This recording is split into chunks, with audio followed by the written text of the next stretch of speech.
All chattering ceased when their teacher, Miss Woodley, entered the class with a surprisingly light load of classwork nestled between her arm and chest.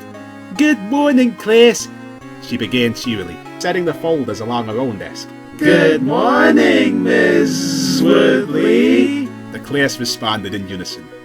Their teacher smiled at the chorus. "Today is a special day. I felt that we should take a break from learning about the geography of the Alekia region to discuss it." Her smile broadened, and she adjusted her glasses beneath her unruly brown hair as she asked, "What do any of you know about the Sinistrals?" "Oh, me! Pick me!" A red-haired boy squealed from his seat near the front of the class. He waved his arm about excitedly. "Go ahead, Andy. They're dead!" he proudly announced, as if he revealed a secret no one in Astopolis knew. His freckled face beamed at this accomplishment. "That's correct. But do any of you know why?" Andy's hands shot into the air once again, but this time he had been beaten to the punch. "Go on, Susie. The Sinistrals were destroyed in the Third Doom Island War, which was nearly 100 years ago." Miss Woodley clapped. "My, Susie, you are absolutely correct." Susie turned to Andy, tilted her head, and gave him an obnoxious grin. The boy folded his arms and stuck his tongue out at her in return. She turned back around, swinging her blonde hair and blocking him from her sight. "But you're wrong on one point." Andy took the opportunity, snickered under Miss Woodley's correction. "It's been exactly 100 years as of today since the Sinistrals were last destroyed." There was a scream from the back of the classroom. "That means they're coming back!" "Surely no!" Miss Woodley slammed the desk to get the class's attention, realizing that they were becoming frightened at the prospect. "There is nothing that says they have to come back right now. In fact, some people don't even think they were ever real." She didn't actually believe that, but she'd say anything to keep the class under control. "And if he is real, the bloodline of Maxim would deal with him." The class settled down. Everyone knew the tales about Maxim and his bloodline, as well as all 3 Doom Island wars. Having a day of class dedicated to them was far more interesting than what they had been learning. Miss Woodley grabbed the apple sitting atop her desk and absently twisted it in her palm. She skimmed over the material with pictures of Doom Island and the Sinistrals. She didn't actually need it, but she would feel silly coming to class without any material.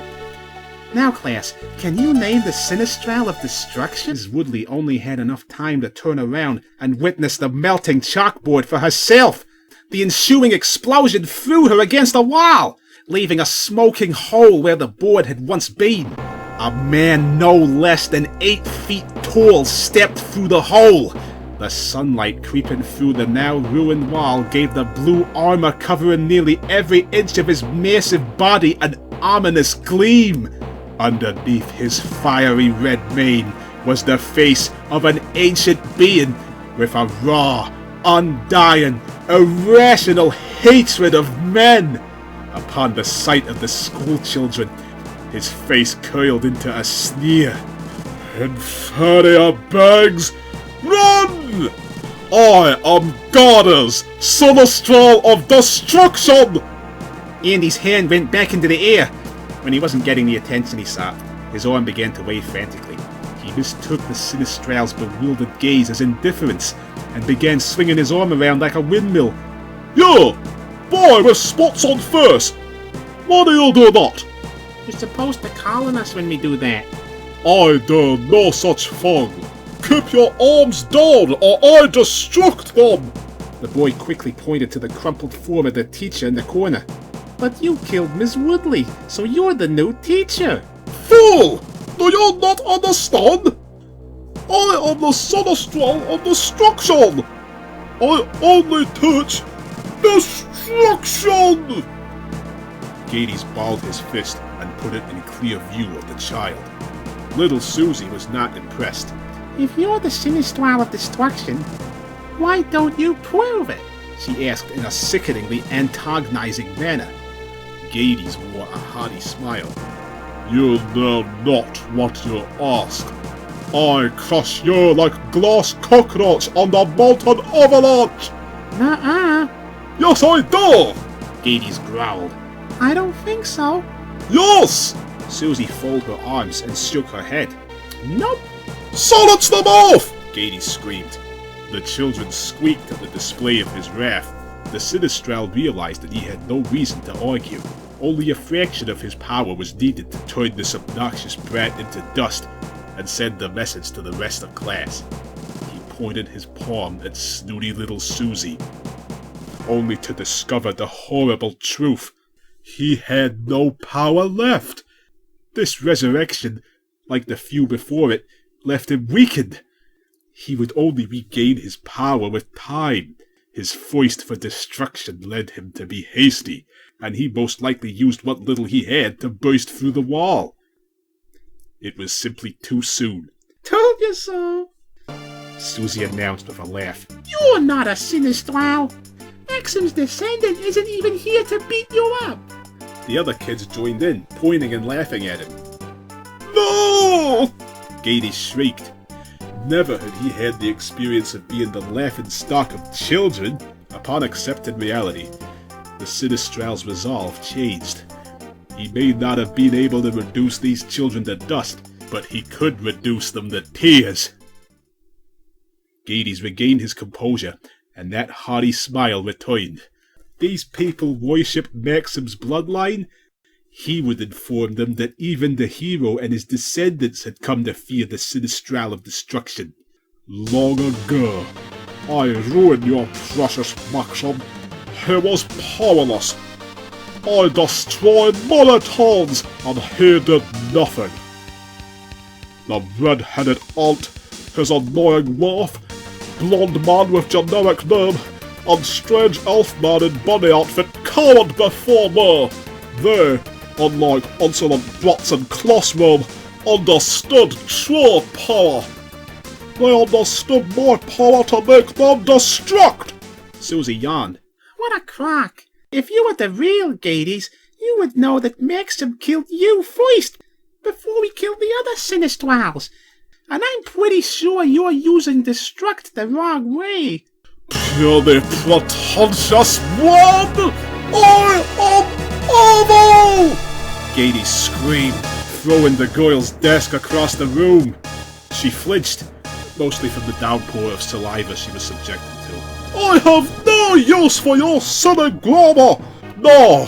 Where is your precious Maxim? Dead! Destructed! And I am here to continue mission of destruction! I cannot be stopped! Ha ha ha ha ha ha ha! Andy wasted no time showing up Susie. If she wasn't going to call him on his bluff, he would. But you were defeated again. Of course, you would know this if you actually were Gades. Gades' laugh came to an abrupt end. They were only school children. How could they know so much about his humiliating defeats? There was no point in pretending that it hadn't happened. He didn't understand why, but there was something about having the full attention of an entire class of kids that made him feel the need to explain himself. You speak of the descendant whose name I do not know. Pity not, easily fooled by confused Adam. Oh, another failed effort. Ho ho! Ho ho! Ho ho! I return to life yet again! No! Susie yelled, forcefully clasping Andy's mouth shut. You were beaten again. Gades furrowed his brows. It does not count! Idiot descendant of Maxim and other Aaron brought small armor! The Sinistral scratched his chin with his gauntlet as he pondered that. Too many arms to count. I'll deal with her later. Regardless, I teach lost descendant the power of full destruction! True? Is that even a word? Andy inquired, slack-jawed from his shock. You're quieting the lips! Do not question full destruction! You will regret it. Mr. Sinistral Man. Shirley's shaky voice called for Gades. Her hands quivered as she held up an open dictionary. This is where fruit would be if it were, you know, a real word. The Sinistral went in for a closer look, inspecting the pages. "Pure dictionary! I am able!" Gades bellowed, tearing the book in half with an audible rip. Shoily began to cry, and the Sinistral's face contorted into a hardened but satisfied grin. That was until an apple was lobbed against his head. Gades pointed at the culprit in surprise, and was nearly, but not completely, speechless. "You, woman! You!" he hissed indignantly at the teacher. I can't believe it. Miss Woodley whispered harshly, trapped beneath debris. The Sinistral of Destruction? What a joke! You are so pathetic. It's really true what they said. Your one and only purpose in life is destruction. It's all you know how to do. Even when you have no power left, you devolve to trying to destroy the hopes and dreams of children. "Shut up the first, pure woman! I will destroy you!" 1, 2, 3, all eyes on me! Gades was silenced by the teacher's sudden display of power over the classroom with such a ridiculous chant. Like I was saying, your only mark in this world is destruction. But it is the very nature of the universe to recover. Go ahead. Burn a few towns and murder innocent people. You will be defeated again, and life will continue to go on. And when you return, if you do, everything you've done will be washed away. You have no place outside of a textbook in my classroom. You are ancient history. Gades was stunned. "You, woman! You!" was all he could utter again. No human had talked to him in such a manner and lived to tell about it. And worst of all, she was right. He would never admit it, but the Sinistrals were always thwarted, and peace would always return to the land. He could not ignore the call of destruction. It was his true purpose in life, and yet whatever he did was always temporary at most. What was the point of destroying things if everyone carried on as if it never happened? Upon this realization, Gades was naturally livid, and the only thing that would appease his hatred was destruction. He walked over to Miss Woodley and picked her up by the scruff of her collar. "I might be working now, but I still destruct stupid woman's skull!" A ball of flames erupted from Gades' back. He dropped Miss Woodley, mostly out of surprise, with a deafening "Oh!" The Sinistral turned around to find a red-haired swordsman, accompanied by a blue-haired sorceress, standing in the hole. He didn't know their personal identities, but he was well aware of their roles in the grand scheme of things. "How annoying!" he muttered. Rhyme, hit him with a flash spell. You've got it. The sorceress twirled her sapphire-tipped scepter and pointed it at Gades. A lightning bolt ripped through the air, striking the opposite wall where the Sinistral had been. He appeared behind them, relieved that some of his powers had returned, but still aggravated. "Yo!" He pointed at the warrior. "I meet you in combat later. When time comes, I bestow on your first full destruction! And you!" he screamed, turning his wrath upon Rhyme. Charade is all. How long do you keep this up? You will return to us eventually. Gades teleported out of sight. The town and class had been spared a meeting with true destruction. For now, at least. Cheers exploded from the class, but that was far from the focus of Gades' latest enemies. Rhyme, what was he talking about? I have no idea, Lance. Her companion continued to scrutinize her appearance until she turned away. Stop looking at me like that, pervert! That's not what I was... Oh, whatever. Anyways, Gades is gone, but he's not at all what I imagined the Sinistral to be. What do you mean? Well, it's just that... You saw him? What a strange Sinistral. Truly. Rhyme replied. And that's the end. Yes! Yes! We did it, guys! Just look at all that juicy experience and gold these guys dropped. It's going to be a tremendous use to all of us, without question. Sweet! Now let's get out of here ASAP. I've got a chartered accountancy course to study for. Not so fast, right? What? They're not down for the count?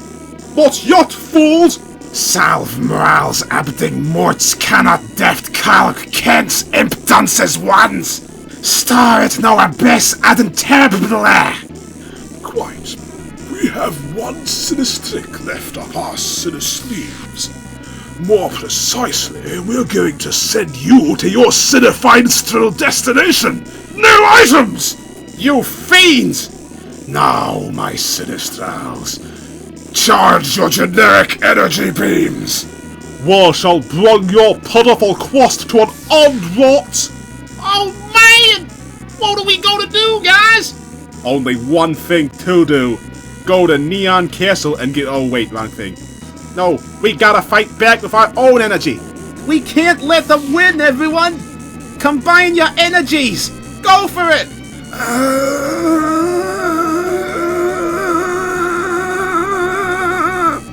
Maxim, it hurts. Don't stop! We can't stop now! We have to defeat them!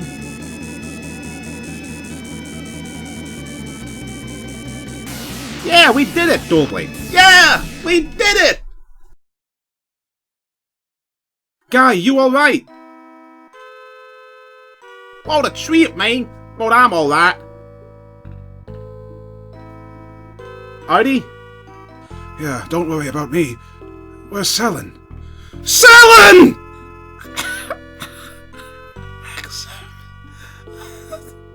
So Selan, don't talk. Let's warp out of here. Maxim. I'm not going to make it. Don't say that! Their generic energy barrier gave me a generic fatal injury.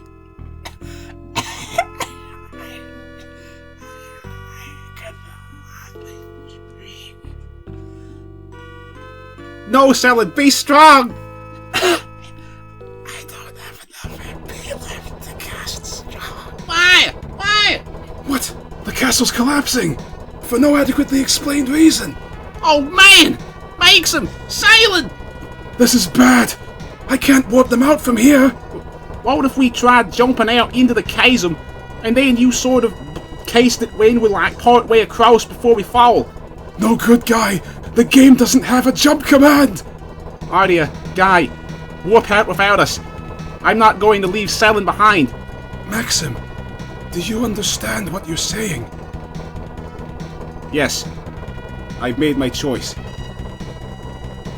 You can make it out, Maxim. Don't give up.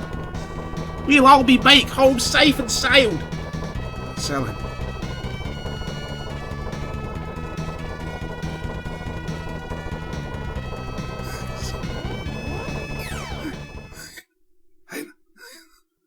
I won't leave you. I thought you had to run around breaking a bunch of crystals. No, they saved that for the sequel.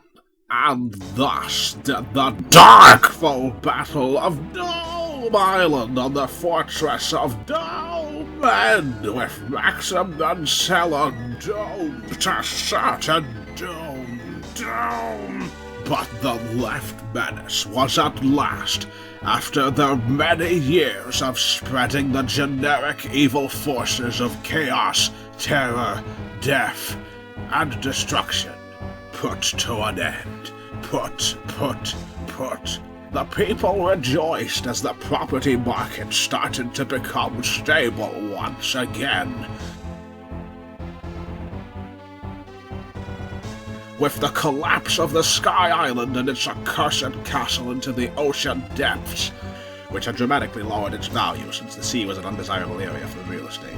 Now, 100 years after these events, a new legend is about to unfold. We now join the descendant of Maxim, the anonymous hero who still has no canonical name as far as I'm aware. What fate is about to befall the descendant of Maxim who bested the Sinistrals in their Fortress of Doom exactly 100 years ago in a game called Lufia and the Fortress of Doom? Well, take a wild guess. So, little hero, have you been doing your first time buyer homework like a good little boy? Yes, Mr. Roman. I know I've got to do my homework to get on the property ladder when I grow up. I'm going to be able to afford to purchase some manner of low to low medium class housing, as befitting a young man from a socially respectable socioeconomic level background. You're a good boy. Hey, pack it in with that house stuff. What? But teacher says we have to learn how to buy houses or we'll never be able to afford to get on the property ladder in these tough economic times. Man, you're just a total swat, aren't you? Listen to you, you don't sound like a human being. Ditch the homework and play with me instead. Play? What does that mean? Come on, come with me! Hey, let go of my hand! You're not officially licensed! I'm gonna show you how to have fun! Oh, that boy. Oh, beautiful boy, beautiful boy, beautiful boy. Oh, that boy. Don't know who that girl is, though. Well, boy, my name is stupid, I just realized.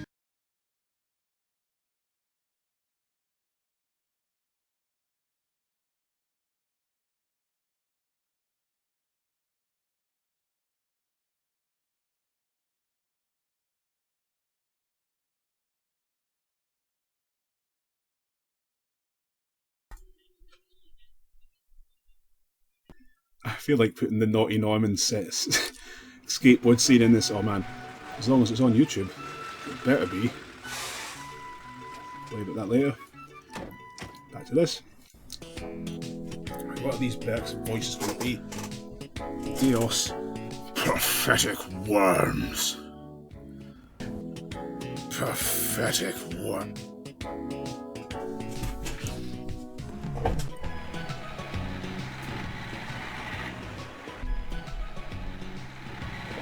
I am Basement Bow.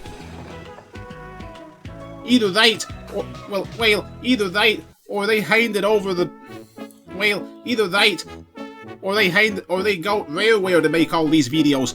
By the way, if you want to make a fortune, kids, on YouTube, I do like how Twinkleberry's making a cameo in this. One of the very few original characters I've come up with over the course of these ridiculous videos. Might as well, Twinkleberry and Philip are pretty much it. Maybe if I'd spent my... well, I mean, I guess there's a sense you could argue in which every character that's ever been in any of these was a character I made up, because they're pretty much so completely different from what the actual thing is, that I might as well just give them different names and call them my own, which I've done with the novelisation of the Moa show. But yeah, Philip and Twinkleberry are the only actual original ones that weren't actually just stolen from something. Maybe there's some more that I can't think of at the moment.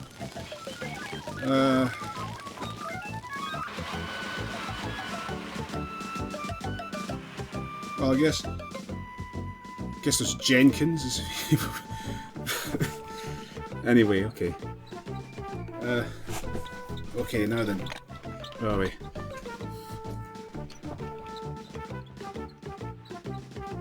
Dullblade. Right, we all know. Right, we all know. Right.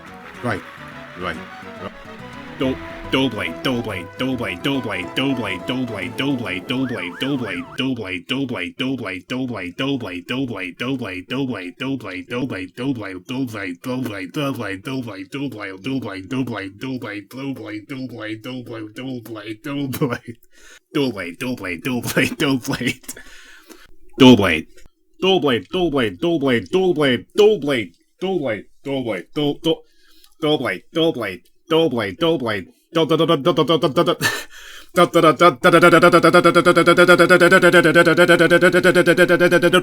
Yeah. That Dullblade.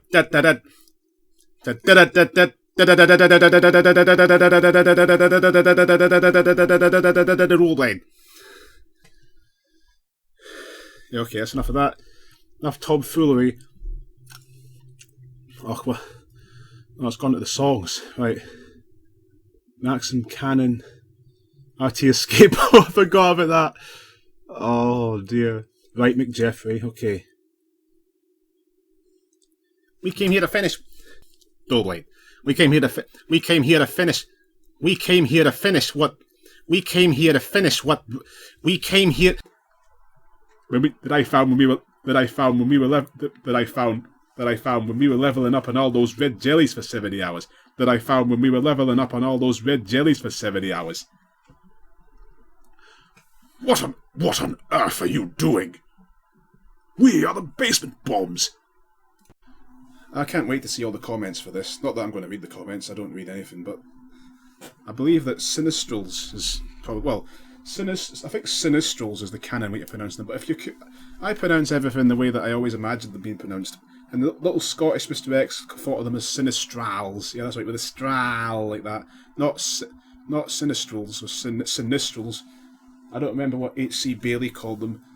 I think Sinistrals, but yeah, Sinistrals. You're not going to find anybody outside of Scotland calling them Sinistrals. Except Mr. X is in Scotland. Right. Let's go back to this. Well, if that's how you want to play it, Gades. Gades. For some reason, saying Gades there, I was suddenly reminded of the Shaggy, of the vampire in that old Scooby-Doo TV movie or whatever that was that says Shaggy. Those bizarre Scooby-Doo cartoon movies they made. I'm not talking about those ones where there's well, I was about to say I'm not talking about those ones where the monsters are real, but actually that's exactly what I'm talking about. I guess this is what TV tropes would call older than they think. They made those Scooby-Doo movies in the late 90s or 2000s or whatever, when they're on Zombie Island and the Witch Woman, or whatever it is.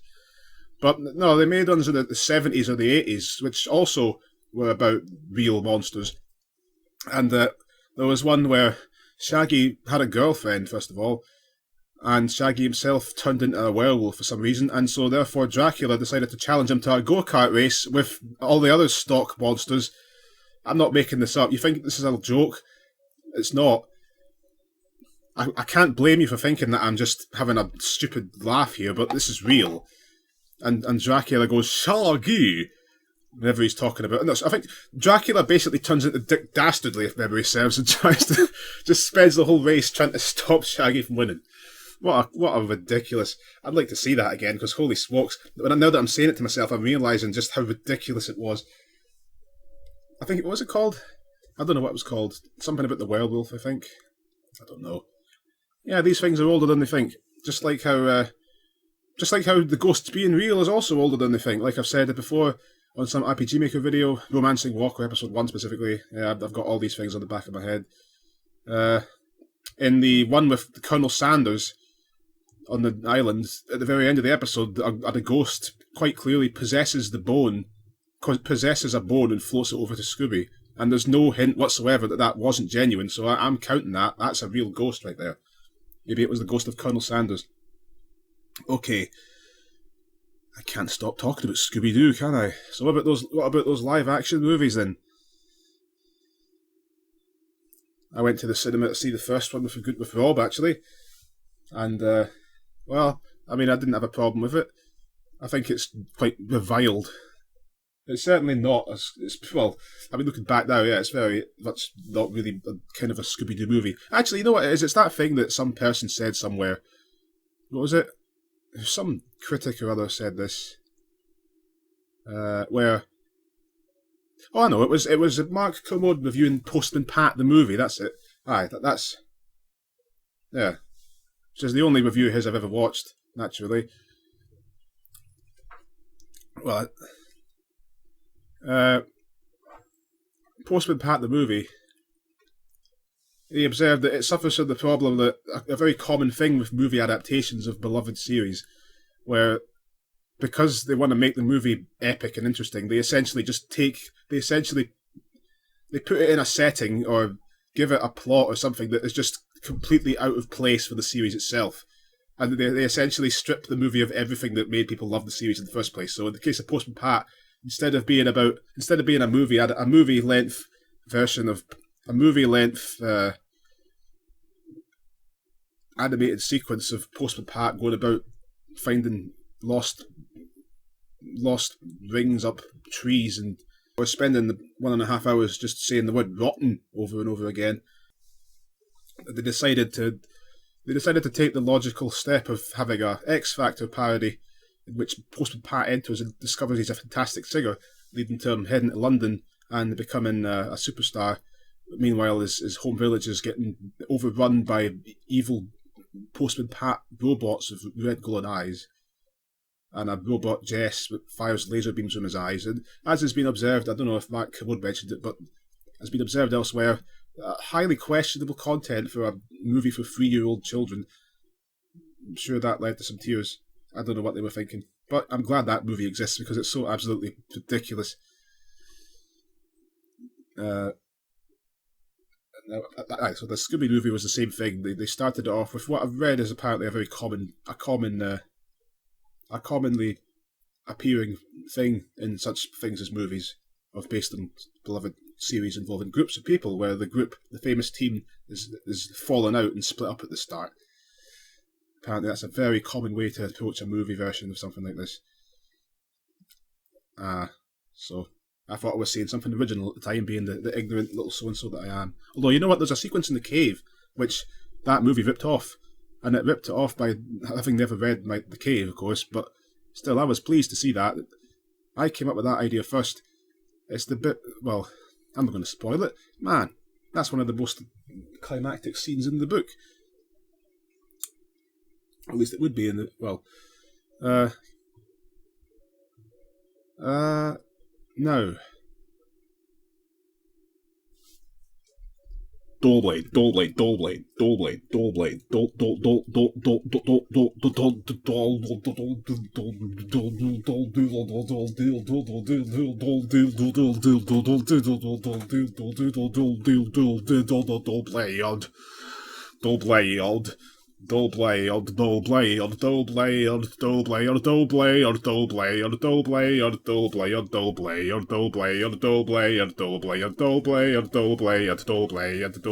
Right, what am I doing?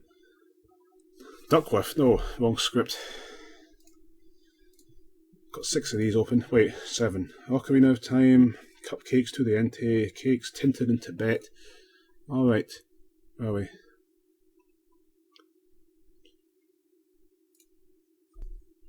Alright, this is it, guys. All those hours upon hours we spent fighting slimes. Not red jellies. Maybe I should actually check. Maybe I should check to make sure they're actually called red jellies, but I'm pretty sure they are. And my reason for this is because I just remember the introduction to Lufia 2, where he says that he's slammed 6 red jellies, and of course, child Mr. X was just thinking to himself, "Hang on a minute, 6 red jellies would have gotten you up to level 2 already." I like that, how these RPGs, they start at level 1 or something, and they're supposed to be a monster hunter or something like that, but at that level they would be nothing. They wouldn't be able to contend with anything except the most basic enemy. I think I've always thought way too hard about levels. Let me tell you, yeah, Mr. X has always taken levels ridiculously seriously. Like he attached a lot of meaning and significance to the concept of video game levels. Characters having a level that they've got, the status level, you know. He fought hard, and he thought that meant something. Like I remember that I used to have this thing where I was really annoyed at seeing a character joining the team at any level above 1, because I thought that's not right. They should start at level 1, because that's the beginning of where they are when you meet them. I mean, not again. I mean, this is just me. I see now this was just me imposing my own internal convention on the world, when it's got no business, it's got no need to follow that. You can do it at once. But I still sort of feel that way. I've always had a real love for the idea of characters joining you at level 1, even late in the game, and being ridiculously weak. And you've got that's one of the things Mr. X has always loved the most about RPGs, and I understand it's one of the things most people hate the most, that the idea is actually it's just leveling up. There's few things that please Mr. X more in a role-playing game than if a character joins you halfway through and they're at level 1, and you've got to take some time to level them up to be able to do anything. I enjoy that so much for some reason. Mr. X, when he was a child, just used to walk backwards and forwards fighting things to get to level 50 and just completely destroy everything. That was how he played RPGs. He just leveled up and just leveled and leveled up. There was no challenge at all. He just enjoyed doing that. I've never seen anybody else mention that this was a thing they did, except one person that did a Spike McSpa, a Twisted Tales of Spike McFang Let's Play 8 years ago. I saw them mention that when he was a child he loved doing that. I've never seen anyone else say this. I think it's just Mr. X that likes this. But the one thing about RPGs that anybody that cares about RPGs hates is the one thing that Mr. X likes above all else. He can't stand when they don't make you level up to get onwards. It's just outrageous. Anyway, I didn't finish talking about Scooby-Doo the movie, did I?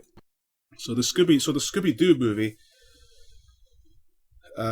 The thing that Mr. X was surprised by the most at that movie was to find out that Scrappy was the villain. And I'm sorry to spoil that, gang, but I somehow suspect that nobody cares. Well, alright, fine, I'll put a warning before I say that there's going to be a spoiler. There's a spoiler coming for Scooby-Doo the movie in 10 seconds, if that matters to you. So just know that. I'm going to say that soon. Scrappy-Doo, anyway. No, I was wondering, what on earth is this? Why is Scrappy the villain? I thought to myself, this is such a stupid plot twist. This is ridiculous. Why would Scrappy do that? And it wasn't until years later that I discovered, once more, I believe it was TV Tropes that taught me this. Apparently Scrappy-Doo, if you weren't aware of this, Scrappy-Doo from the Scooby-Doo cartoons is apparently just about the most hated cartoon character in history. It seems people just despise Scrappy and is what recalcitrant fighting. Let me see if I can think of a word to describe what I'm saying. He's a belligerent Berk, that's what he is. The ineffectual person. What Scrappy's gimmick is that whenever the monster shows up or whatever, then usually the heroes run away, but Scrappy wants to fight him. And so he runs up at the thing and says, "Let me at him." And Scooby inevitably grabs him by the whatever object he's got to grab him by, his collar or something, I don't know, and refuses to let him. And Scrappy says, "Hey, Uncle Scooby, let me at him." But he doesn't get at him. You never see Scrappy fighting anything as far as I'm aware. He just spent all of it, his entire raison d'etre, his reason to be, I believe, directly translated. All he does is just try to fight things and doesn't succeed and isn't allowed to do so. And he also, when he tries to do that, he usually goes da-da-da-da-da, puppy power. So people hate this. Apparently, I guess it's a very repetitive joke, I suppose. But, well, what I was saying all this to say was basically I watched the old Scooby-Doo cartoon. I didn't hate Scrappy. He didn't particularly amuse me necessarily, but I didn't have any kind of ill will towards him. I don't know where this hatred comes from. I read somewhere else that apparently this is a bit like my stupid pet theory that the fear of clowns is a giant urban legend. The mass fear of clowns is a giant urban legend for a modern age that everyone's buying into. I feel that Scrappy-Doo apparently was not hated by the kids back in the day. They loved him. He was actually popular. That's why they kept having him in these series. That's why he replaced, in the later old series of Scooby-Doo, he replaced Fred and Daphne and I believe Velma as well, actually. I think Velma maybe stuck around, I don't know. And it was just him and Scooby and Shaggy. I don't know why Fred gets off scot-clean. Fred is the most bland character ever made. I don't know. So I didn't have a problem with Scrappy, but the reason they made him the villain in the movie, obviously, is because even then, apparently, even in 2001 or whenever it was, people hated him. Don't know where this came from. But Mr. X, the reason Mr. X didn't hate Scrappy is because Mr. X is a very strange person who doesn't really hate anyone and never has. Mr. X, I still start to wonder as I get older, as I start to become slightly more self-aware, start to notice just how bonkers everything I do is. I do start to wonder if I've got some kind of mental illness of some description.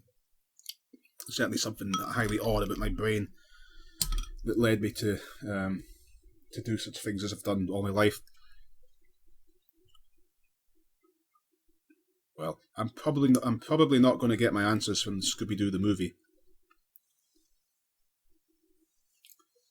I just remember Scooby himself as a CGI abomination in that movie, just like Garfield the cat, when they inexplicably decided it was time to make a Garfield movie. What is with that, by the way? What's with this thing of making movies on old cartoons and that are well past their prime? Like The Simpsons as well. The Simpsons got a movie about 15 years after anybody would have cared. Because it's a stock thing. It's a really well ground into the dust point now, but it still bears repeating. No, who on earth watches The Simpsons anymore? Who has watched The Simpsons for 10 years? Why does it still exist? And why did they make that movie? I say 10 years, that's been generous. Who's watched it for 15 years? Why is that movie even there? It's just there if it's with Homer holding his pink donut for the O, as if he has any right to, as if that is in any way means anything now, as if Homer's got any right to assert himself as a thing that is significant in any way. I don't know how to convey these things. Why is The Simpsons still around? Well, from what I've gathered, The Simpsons apparently, I mean, aside from, as it's pretty well known, losing all of its lustre, jumping the shark. Well, I mean, it never had a shark to jump, really. Well, no, it did. The Simpsons, actually, they talk about The Simpsons jumping the shark. The Simpsons jumped the shark in pretty much the second series. If you go back and watch the first series of The Simpsons that everyone hates now, apparently, ironically, because I'm an old man, well, because I'm in my late 20s, it's the one that I actually remember the fondest. You look back at that, you'll find a very, very different show from what it became pretty much immediately after. The Simpsons, it's been forgotten to time, was originally about family values and moral, cheesy moral messages. Homer Simpson was a responsible father. Perhaps a bit goofy and that, but ultimately a responsible father. The entire episode, the most famous one, I think, at the time, was the family picnic one, where Homer basically has an existential crisis over realising that his family isn't really that good, and he goes to shock therapy and tries to cure them and stuff like that. Yeah, that would never happen pretty much from the second series onwards. That episode is officially not canon, I'm guessing now. The Simpsons jumped the shark right from the start, and they just never looked back after that. Bart was the main character. That's why all those video games were made for The Simpsons. I read somewhere once that The Simpsons was actually just ripping off the Flintstones, really, and you can kind of see it. The Flintstones, which people seem to hate now as well. Gazoo, that's his name. I'm glad I remembered that, because as it just so happens, by literally, honestly, nothing more than coincidence, it just so happens that Gazoo is going to crop up in the lyrics to one of these Lufia songs. So I can write him in. I'm hoping that the placeholder I gave him is the correct number of syllables there. Let me just check the script right now, actually, to make sure of that. Let's see, Gazoo, Fred Flintstone. Fred Flintstone has been called a ding-a-ling.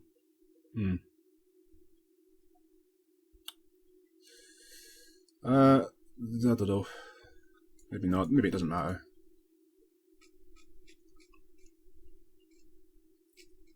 Yeah. Gage is Dr. Ingram, but actually Dr. Ingram himself is a man known as Brian Butterfield from an old British sitcom in which he was the only character that... Well, not a sitcom, an old British sketch comedy show in which he was the only character that mattered at all. And he's also appeared since then, any Brian Butterfield fans out there, he's also appeared since then in a children's TV show called Fit, I think, just Fit. Didn't put much thought into that one.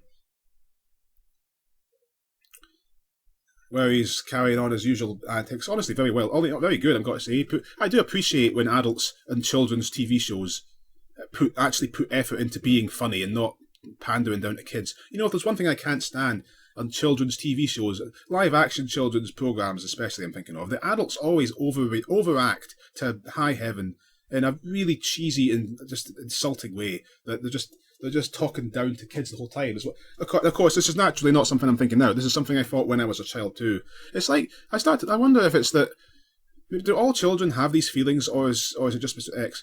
I was thinking maybe it's just Mr. X, but I've also thought maybe what it is that adults become respectable chartered accountants and try to forget everything about their childhood, whereas Mr. X is the opposite. He dedicates himself to making sure he never lets go of these feelings, which he still believes are very, what would I say? I feel like the world the world, people grow up and try to sever all ties to these things, and in the process they start to forget that they were actually better than they think they are.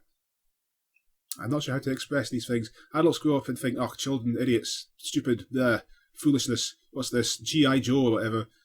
I mean, I've never seen G.I. Joe, but, and they just completely they pretend, they laugh, they play along with their children, their babies and that, say, oh, look at the nice colourful ball or whatever. They say, oh yeah, they do that and think to themselves, yeah, I'm just doing this to get this brat to grow up already so he can fill numbers into spreadsheets and become a respectable chartered accountant already.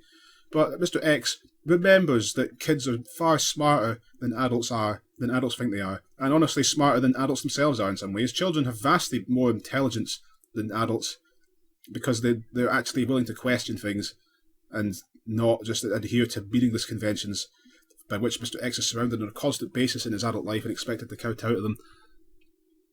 Oh, brother, this is all getting a bit raw now, isn't it? Mr. X's dark heart is finally throwing its fray or something. Aye, Mr. X is a rebellious Berk.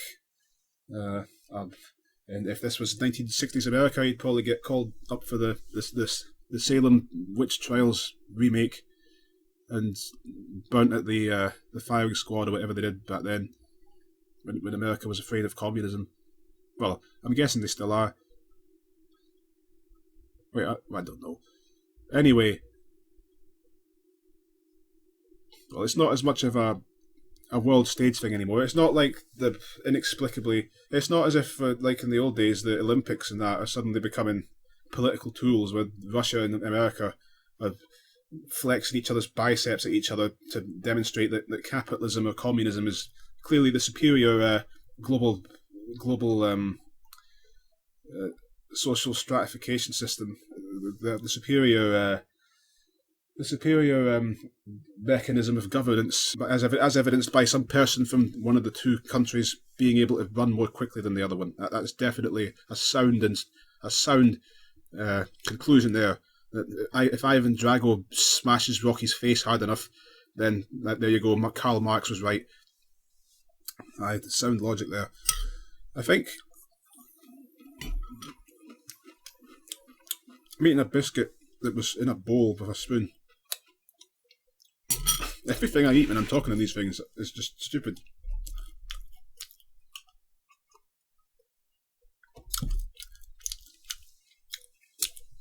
Mr. X has ranted before about the Olympics and how he doesn't understand the immensity of the praise, with the immensity of the lionization with which the amount of lionization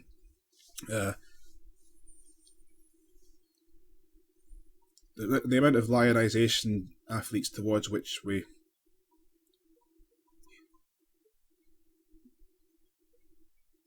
give. And another thing that's always bothered Mr. X about sports is the competition side of it. Mr. X has always had a problem with competition of any form. He didn't like sports and that just because of how you got to compete with other people, and somebody's got to win, which means somebody's got to lose. So he completely sidestepped the stock life lesson that humans are supposed to learn, that people do win and lose in life, which is entirely true, but it doesn't change the fact Mr. X does not like it. It's not something that pleases him, and he doesn't understand the nationalism that bubbles up under the that rises to the fore in these international events. I see all the people in the crowds sporting the Union Jack flags. I see the cornflakes box that I'm currently using has on the front of it is a giant man with on the back of him. He's got this is a very common thing you see in these photos. He's holding on the top left and top right hand corners of his arms are up. And behind him, he's draping this Union Jack flag. All of this country stuff. I don't get it. I don't understand what the ability of some person that lives somewhere to run fast for 100 meters has anything to do with the stretch of ground on which they just so happen to be born. Are we saying that the country is Are we saying the country is equally is the country has raised him to be a runner? Like, the country is because, I don't know how to put this. Is it because, are we saying that it's the country that he was born in has provided him the facilities with which to run and become a good runner or something like that? Is that it? Or is it not it? I suspect that the actual truth is it all boils down to thousands of years old instincts that aren't going anywhere. So we might as well, we're in it for the long haul, folks. We might as well get used to the Olympics nationalism. I'm sure it's the same sort of thing that sent people to. Well, people attach themselves to teams and that. But yeah, I don't know why the teams is one thing. I don't understand the country is the thing. I don't get where the country comes into it. I don't understand what Britain did to assist Chris Hoy in cycling and pedalling. I don't know what Britain did to assist Chris Hoy in being able to pedal quickly, or Tom Daly in or anything else. Tiger Woods, I'm sure, would have been an equally good golfer if he'd been born in Germany instead of Britain. You know, everything just starts to fall apart when you start to dissect this stuff. But that is really, you can make I've said this before, you can make anything look like it's torn to pieces by thinking hard about it. But that's an illusion, gang. If you've got to look with your heart, then you see. Which is what Mr. X, of course, obviously refuses to do with the Olympics, or else he'd see why people wave British flags about. Good morning, Miss Woodley. Was that just my school that had that creepy robotic chant the children had to do of their teachers? What on earth is that? There's so many things about school that creep Mr. X out to this day. The robotic chanting like that. I remember when we had to gather in the assembly and sing songs, I remember the teachers would shout at kids that were just mouthing the movements of the songs and not actually singing. What on earth does it matter if some child doesn't sing? Wait, oh, hang on. Crumbs, I did this rant in the Lost Legend. I'm running out of material, folks. I've already done this one. Well, let's just carry on with reading out the Lufia fanfiction. Time for some Lufia fanfiction. There's probably a better one than this, but I just saw "through" in the title and I knew that I had struck gold. Ms. Woodley grabbed the apple sitting up top. Why are they always apples? What is it with teachers and apples? The concept of a pupil giving a teacher an apple is just a sort of a thing that's a well-known idea. The teacher's pet giving their teacher an apple, but who in real life has ever actually given their teacher an apple? Mr. X would not have deigned to give his waste of space teachers anything. Oh dear, a tad bit harsh. Mr. X has no ill will towards his old teachers, but he certainly did not enjoy the presence of their company. Now then, I don't know who on earth Lance and Rhyme are, but I don't remember any of them from these games, or were they original characters? Well, I'd like to see the game involving Lance and Rhyme, or were they from that RPG Maker, early to mid-2000s RPG Maker game that just only ever got one demo? No, I don't think it was. I don't think there was even a woman in that. They didn't even get that far. I think there was just the hero who I think was Decker with red hair. I think basically. I've probably still got that somewhere on this computer, but well, that would be a quick one to do. But I've not been doing much of these RPG Maker games recently. I moved on really to the musicals and the MOA show. But I'll have to go back to them at some point because they're all going to get completed. I started those to finish them. And the Greatest of Fantasy. Aye, that's right. That'll get finished too eventually. I never dropped that. I just didn't get around to doing more. That's all.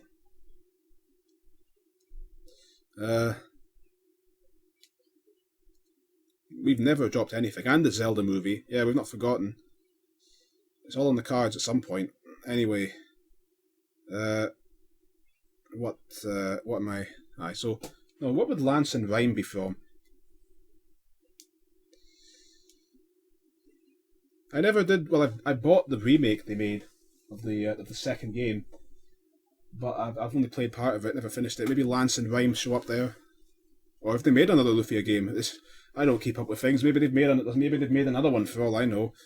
They certainly went in Ruins of Lore because I played that. And that one people seem to hate, but I liked it.